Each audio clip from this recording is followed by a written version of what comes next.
So friends, our scripture today, I've got to tell you something. There's a part of it I didn't really care for.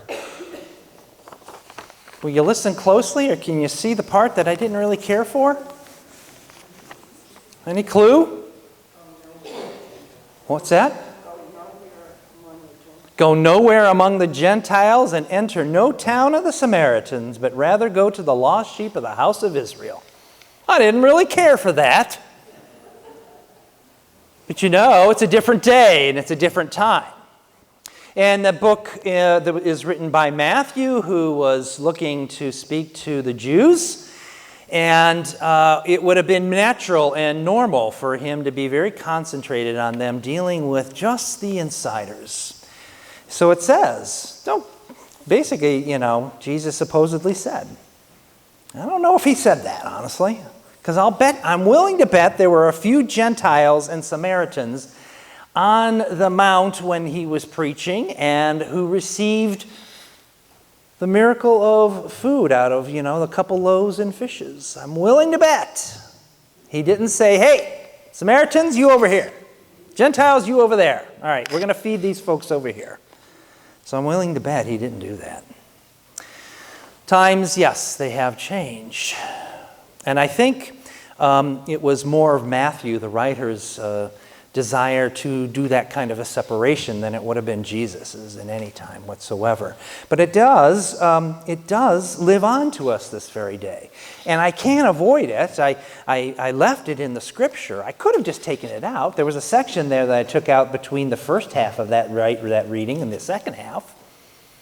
I would have made Mary Lawrence just read all the disciples' names. That's basically what it was. Okay, there you go. She's going, thank you. Exactly. So I could have taken that out, but you got to deal with it. You got to deal with the fact that down through history, we have found ourselves, of course, being influenced by good and worthy scriptures like this. Good and worthy scriptures, which at one time made a whole lot of sense to a certain community that they were written for, but make no sense to a community such as ours. You have to talk about those things, because otherwise, if I didn't, and if we just accepted that as fact, then what would we be doing then on a regular basis? We would be excluding people from the good news. Not very cool, right? I don't think Jesus wanted to exclude anybody from the good news. I think Jesus wanted us to do as he did, all the cities and all the villages. He was a Jew, so he taught in the synagogues. That was what he was supposed to be doing. He was a Jewish person, so that's what he was doing. But we are not the Jewish people now.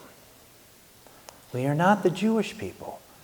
In some ways, we could say, or we could basically affirm that yes, we're connected to the Jewish people. We share the Hebrew scriptures with them, but we have our own scriptures, being the New Testament, which we call the Gospels and the letters.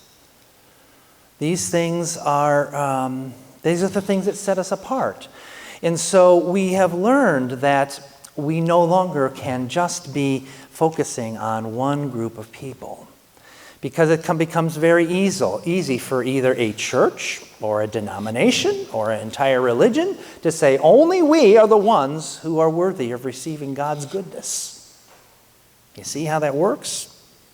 There it says right there. It says in my holy scripture, I get to exclude people. That's how wars happen, y'all, especially if you're going to say, I'm going to war with God on my side. That's how it happens. But that's because the scripture was written for a certain amount of people at a certain time. But things changed. They changed especially when Jesus died.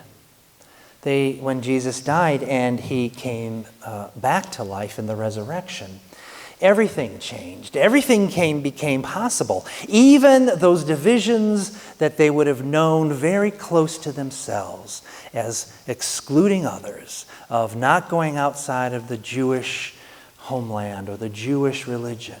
Things would have changed to be able to do things that they never thought were going to be possible. So instead of excluding the Gentiles and not going to the towns of Samaritans, but rather going to the lost sheep of the house of Israel, really, Jesus broke open that entire mold. He broke it open, but it's been hard for us to get out of that mold because we take for granted at times things that are spoken in a very good manner and very good intent for the time that they were written. But we have to realize that it is not that time. I believe that Jesus came to teach everybody, to care for everybody, to tell us to reach out to everybody, to not trample others because they have been different from us, but rather to care for all.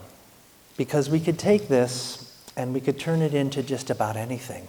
We could say, this person's autistic. We don't have to care for that person. This person is African American. We don't have to care for this person. This person is gay. We don't have to care for this person. This person is a Muslim.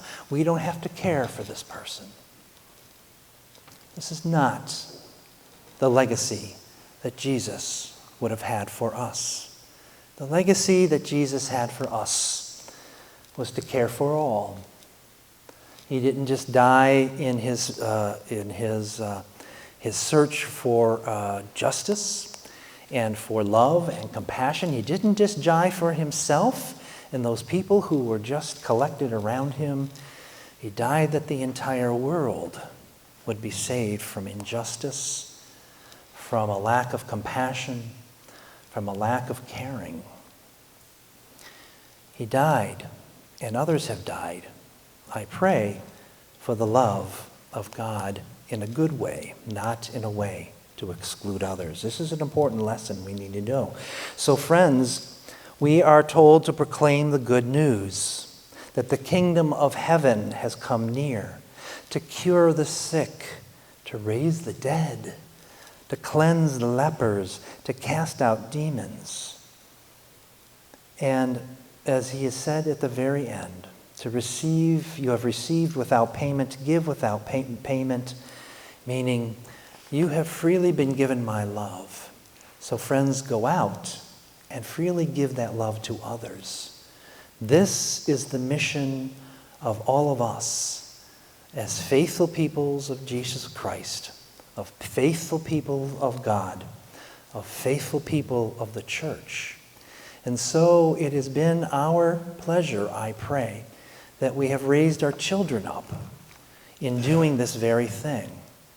I pray that in the regular children's moments that have been held for years here in front, that it is something that they have absorbed. I pray that when they leave and go to Sunday school and that they have learned lessons that you have taught them, the many yous out there who have taught these children over the years, I pray that they have absorbed these lessons of love and compassion and inclusion, that they have cared and they show their care and that they continue to do so.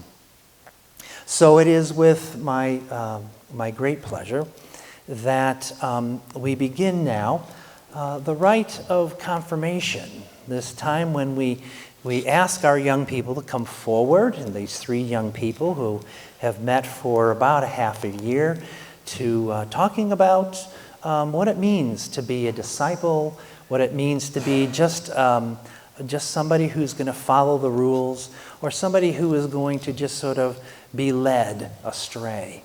Whether that's going to be the Pharisee, they're going to be the crowd, or if they're going to be a disciple.